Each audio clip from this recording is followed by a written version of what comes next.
Akhirnya, Fuji buka suara terkait dengan video. Verrell Bramasta dicium mesra oleh salah satu penggemar saat Verrell berada di Singapura. Lewat siaran live salah satu sahabat Fuji, Fuji terang-terangan mengatakan bahwa dirinya merasa terusik dan tak enak hati terkait dengan video tersebut. Bahkan, Fuji belak-belakan mengatakan dirinya cemburu melihat adegan spontan itu, yang mana Verrell Bramasta dicium lengket oleh wanita yang mengaku ngefans berat dengan Verrell Bramasta. Menariknya, meskipun tidak secara gamblang mengungkapkannya, Fuji tak sungkan mengatakan bahwa Verrell Bramasta begitu menikmati momen tersebut. Fuji menambahkan, Verrell Bramasta begitu senang dicium oleh wanita tersebut, sehingga betah bibirnya lama lengket di pipinya Verrell Bramasta. Sebagai tambahan informasi, Fujianti Utami, yang akrab disapa Fuji, mengungkapkan rasa kesalnya lantaran terus didesak mengenai status hubungannya dengan Verrell Bramasta.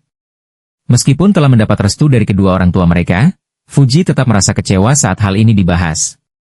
Ia bahkan merasa sedih karena orang-orang selalu menanyakan soal kisah cintanya.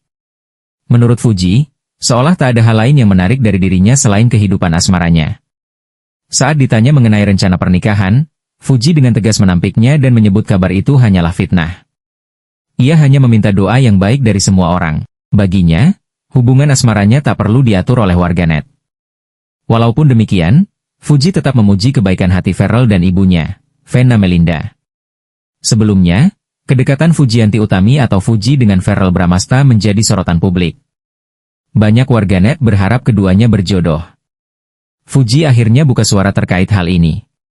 Meski begitu, ia mengimbau agar para penggemar tidak terlalu ikut campur dalam urusan pribadinya, terutama soal asmara. Dalam kesempatan yang sama, Fuji menceritakan pengalamannya setelah bertemu dengan ibunda Verrell, Vena Melinda, dan merasa senang dengan sambutan hangat yang ia terima. Sementara itu, Verrell Bramasta belakangan tak ragu menunjukkan rasa cemburunya pada Fuji. Dalam sebuah momen, putra sulung Vena Melinda itu terang-terangan menyindir Fuji yang membuat konten bersama seorang pria. Dengan ekspresi serius, ia menunjukkan rasa cemburu yang ia rasakan. Fuji pun terlihat salah tingkah saat mendengarnya. Sindiran Verrell tak berhenti sampai di situ, tetapi Fuji mencoba mengalihkan pembicaraan dengan menawarkan produk parfum. Pada kesempatan berbeda, Fuji memilih untuk tidak menanggapi rasa cemburu Verrell, yang juga mantan kekasih Natasha Wilona. Di sisi lain, Vena Melinda enggan menanggapi komentar negatif soal kedekatan putranya dengan Fuji. Namun sebelumnya, Fuji sempat mengungkapkan bahwa ia senang dicemburui oleh pasangannya saat berbicara dengan Vena. Sebagaimana yang diketahui, kedekatan influencer cantik Fujianti Utami Putri alias Fuji dengan Verrell Bramasta semakin mencuri perhatian banyak orang. Selalu tampil bersama dalam berbagai kesempatan, termasuk menghadiri acara keluarga, membuat konten bersama hingga terakhir saling bersilaturahmi ke rumah masing-masing, memicu spekulasi mengenai hubungan mereka yang bukan hanya sekadar teman biasa.